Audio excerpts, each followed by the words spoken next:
ফুটন্ত গরম পানিতে কাঁচা রুটি দিলে কি হয় জানেন? জানতে চাইলে অবশ্যই আমার ভিডিওটা শেষ পর্যন্ত দেখুন। আসসালামু আলাইকুম, সবাই কেমন আছেন? আলহামদুলিল্লাহ, সবাই অনেক অনেক ভালো আছেন নিশ্চয়ই। তো আজকে চলুন দেখি কাঁচা রুটিটা ফুটন্ত গরম পানিতে দিলে কি হয়। আমি ফুটন্ত গরম পানিতে 2 মিনিট গরম করে নিলাম রুটি দুইটা। আর এ পর্যায়ে আমি ঠান্ডা পানিতে দিয়ে দিলাম উঠিয়ে। তো এখন ঠান্ডা পানিতে 2 মিনিট রেখে এখন 2 ভাঁজ দিয়ে রুটি দুইটা এভাবে আমি কেটে নিচ্ছি। ঠিক এভাবে সুন্দর করে কেটে নেব। অনুরোধ রইল শেষ পর্যন্ত ভিডিওটি দেখবেন। গরম পানিতে রুটি দিয়ে আমি কি দারুণ রেসিপি তৈরি করেছি, আপনাদের অবশ্যই অবশ্যই অনেক অনেক ভালো লাগবে।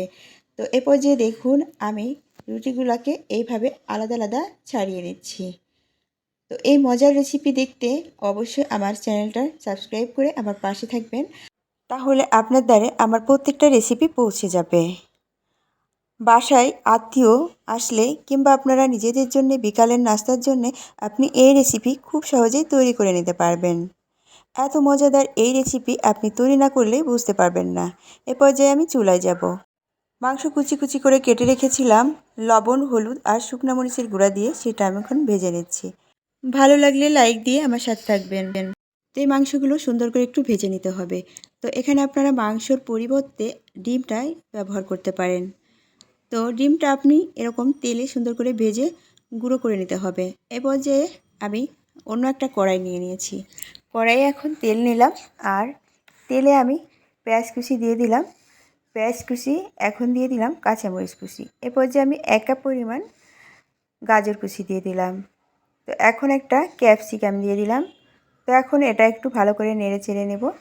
এ পর্যায়ে এর ভিতরে দিয়ে দিলাম ম্যাগি নুডলসের মশলাটা।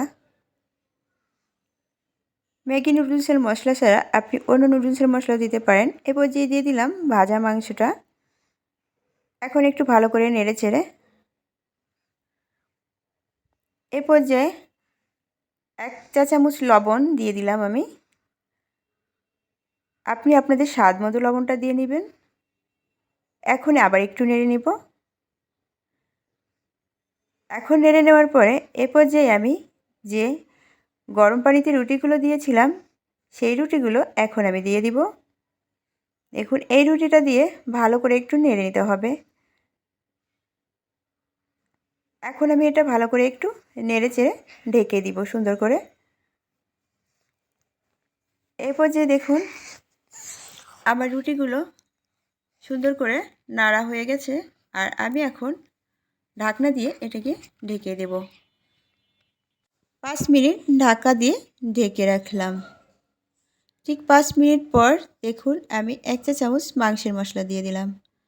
তো এ পর্যায়ে আপনি মাংসের মশলার পরিবর্তে চাট মশলাটা ব্যবহার করতে পারেন। এখন একটা ভালো করে মশলাটা নেড়ে এর সাথে মিশিয়ে দেব।